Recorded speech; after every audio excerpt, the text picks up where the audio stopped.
మన ప్రభు అయిన యేసు క్రీస్తు నామంలో కూడి వచ్చిన ప్రతి ఒక్కరికి వందనాలు తెలుపుకుంటూ దేవుని యొక్క సన్నిధిలో దినమున మనతో ఏం మాట్లాడాలని ఆశపడుతూ ఉన్నాడో ఆ మాటలు మనం గుర్తు చేసుకుందాం. దేవుని యొక్క సన్నిధిలో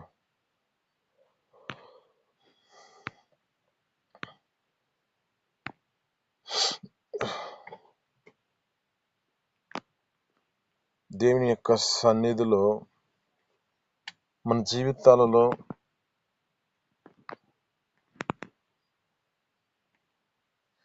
ఏ స్థితిలో నడిపించబడాలో, ఎలాంటి పరిస్థితుల్లో ఉన్నా ఆ దేవుని వెంబడించుటలో ఆ యొక్క దేవుని గురించి తెలిసిన వారి యొక్క స్థితిని బట్టి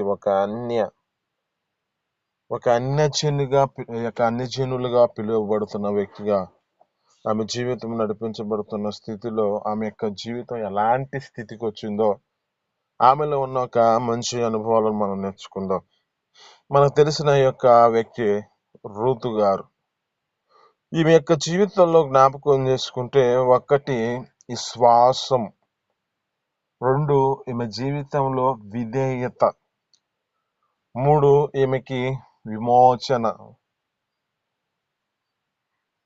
విశ్వాసం అంటే ఈమె జీవితం ఎలాంటి స్థితిలో నడిపించబడుతున్న పరిస్థితిలో మనకు తెలుసు, కానీ దేవుని యొక్క సన్నిధిలో ఏం మాట్లాడుతున్నాడో ఆ మాటలు మనం శ్రద్ధగా ఆలకిస్తే మంచిది. ఇక్కడ ఈ యొక్క వ్యక్తులను జ్ఞాపకం చేసుకుంటే, నయోమి గారి యొక్క కుటుంబం, వారు బయలుదేరినప్పుడు ఎంతమందిగా బయలుదేరారు? 4. ఎక్కడి నుంచి బయలుదేరారు అంటే, ఒక బెత్లెహేము అనే ప్రాంతము నుంచి మోయాబు అనే ప్రాంతానికి బయలుదేరారు. లేఖనం సెలవిస్తోంది, ఆ బెత్లెహేము అనగా ఇది సమృద్ధి కలిగిన ఆ యొక్క రొట్టెల ప్రాంతం, రొట్టెల ఇల్లు. అయితే అదే ప్రదేశము నుంచి ఎవరు బయలుదేరారు అంటే, వీరి యొక్క నయోమి గారు, తనకు కలిగిన భర్త, తనకు కలిగిన కుమారులు, మొత్తం 4 వెళ్ళారు.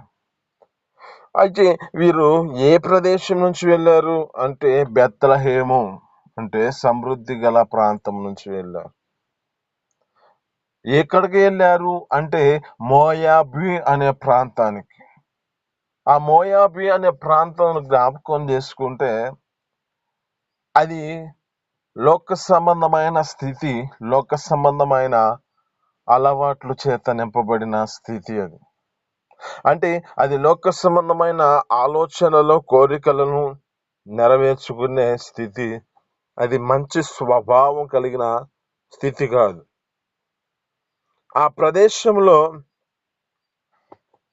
ఆ ప్రదేశంలోనే ఆమె తీసుకెళ్లి వీరి యొక్క జీవితాలలో వివాహం చేసింది.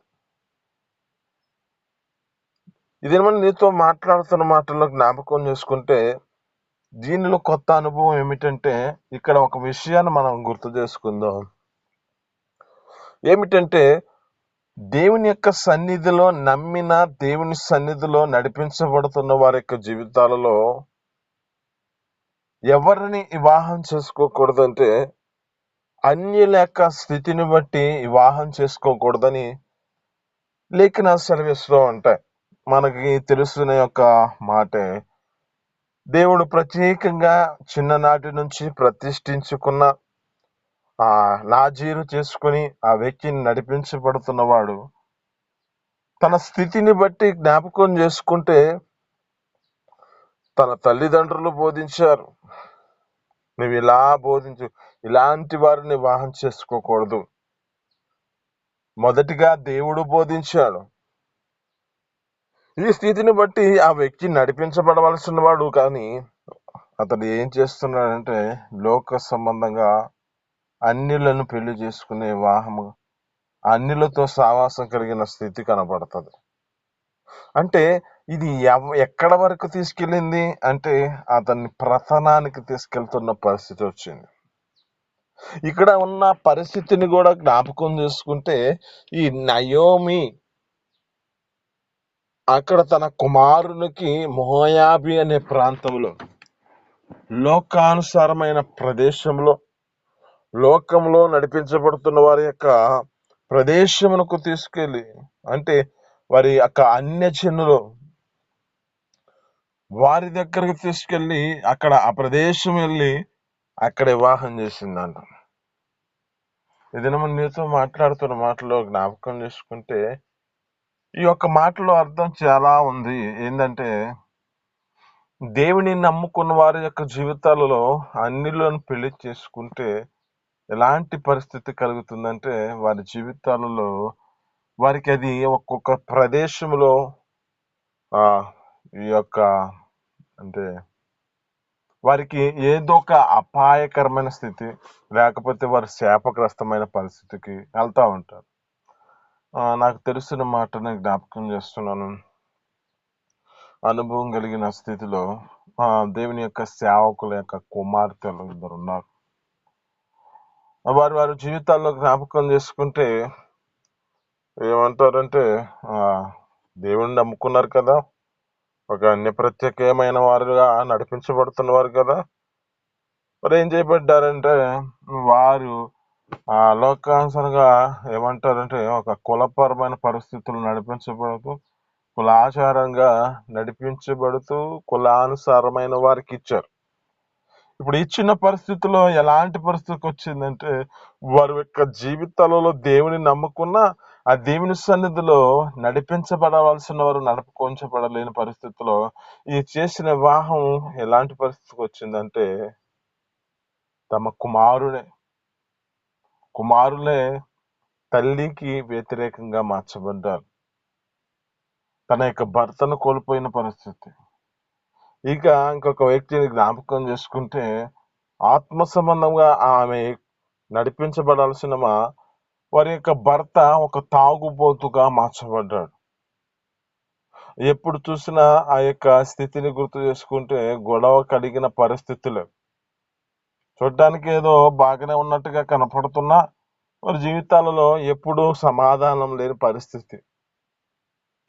అయితే ఈ మాటలో మీకు ఏం చెప్పాలని అనుకుంటున్నానంటే, ఎప్పటికైనా మన జీవితాలలో అనుకుంటూ ఉండొచ్చు, అన్య జనుల యొక్క ఆచారాలకి వెళ్ళి, అంటే లోక సంబంధమైన వాటిలోనికి వెళ్ళే పరిస్థితి రాకూడదు, వివాహం చేసుకునే పరిస్థితి రాకూడదు.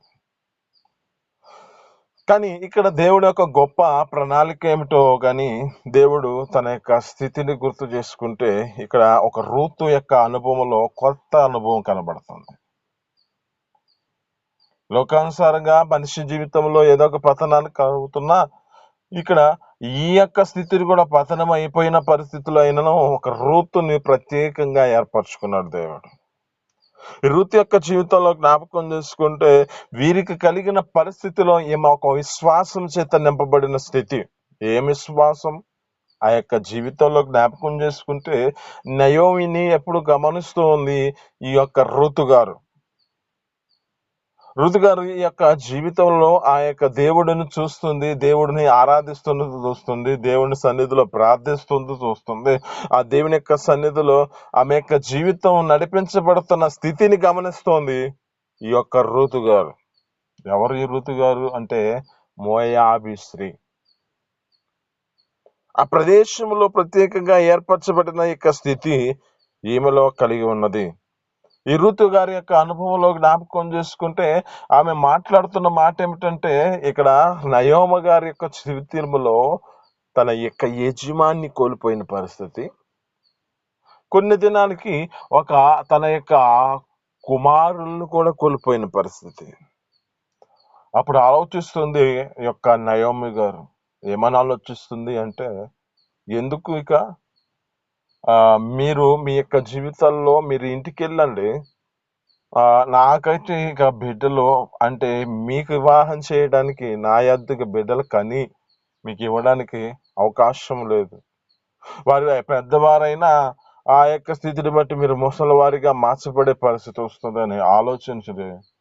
ఆమె ఏం చేసిందంటే, మీరెళ్ళి మీ యొక్క పుట్టింటికి వెళ్ళి, మీ యొక్క ఇంటి వరకు వెళ్ళి, మీరు మీ స్థితిని బట్టి ఇంకా సమయం ఉంది కనుక వివాహం చేసుకున్నటకు ఎలాగో ఏ స్థితిని బట్టి విడిచి వెళ్ళండి అని చెబుతుంది. అయితే ఒక వ్యక్తి ఏమో ముద్దు పెట్టుకొని హత్తుకొని ఆ యొక్క వ్యక్తి వెళ్ళిపోయినట్లుగా కనబడుతుంది. రెండొక వ్యక్తి రూతు గారు ఈమె జీవితంలో గమనించినది ఏంటంటే ఈమె యొక్క స్థితిని బట్టి ఎలా ప్రార్థన చేస్తుందో, ఎలాంటి జనములోంచి వచ్చిందో, ఎలాంటి ఆరాధికుడు గమనిస్తుంది. అక్కడ అంటుంది ఏమంటదంటే, మా నిన్ను విడిచి నేను పోనమ్మా అంటది.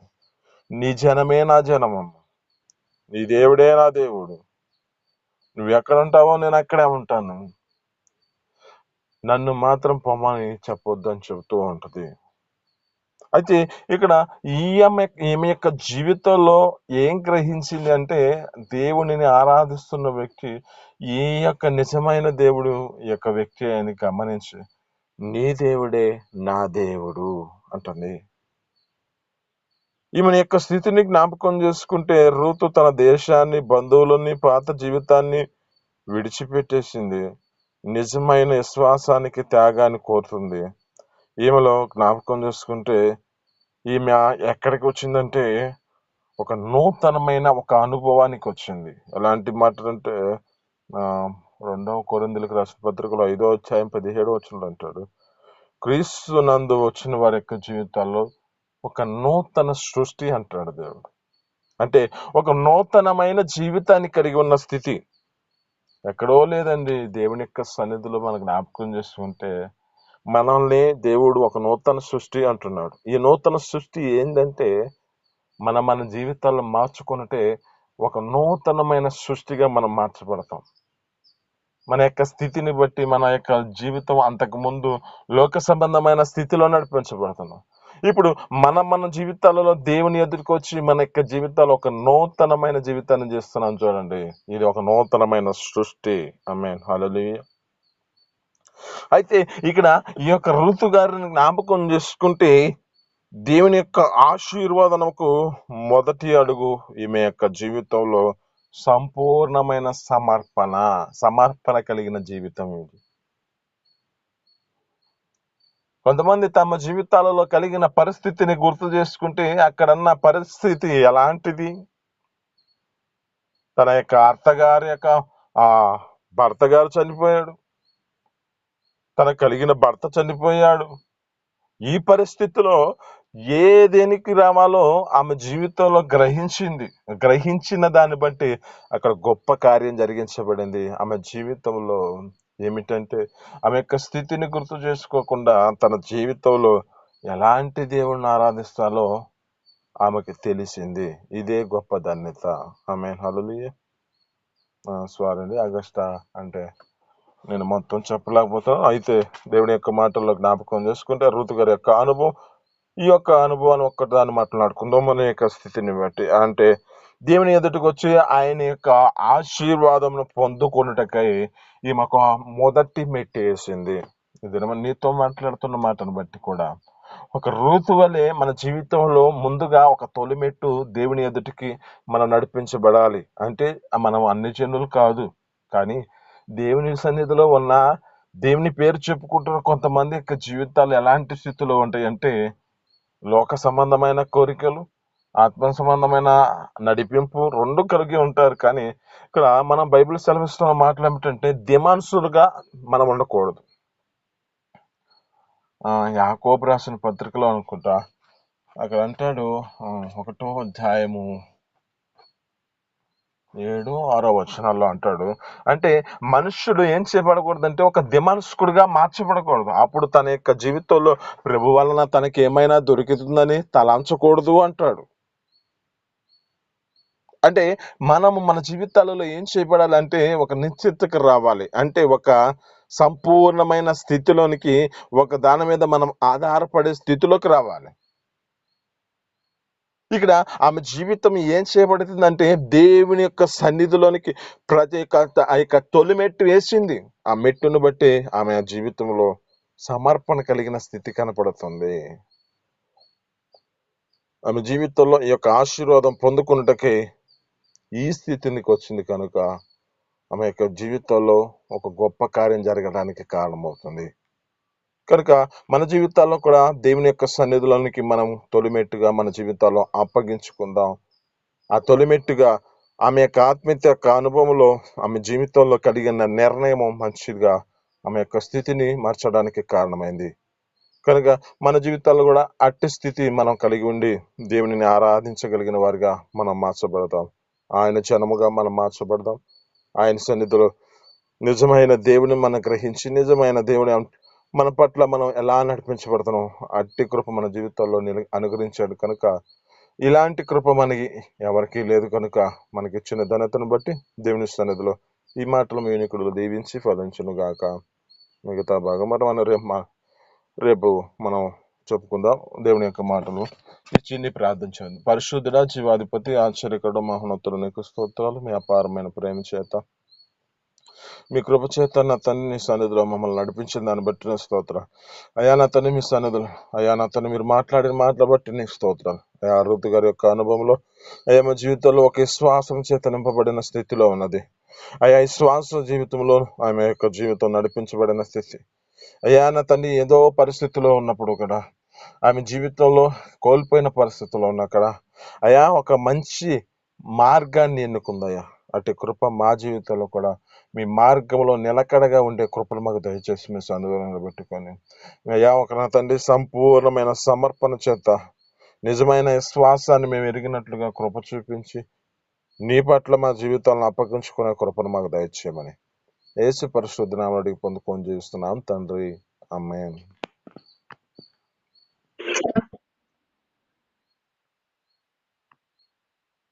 మన తండ్రి అయిన దేవుని యొక్క ప్రేమ, కుమారుని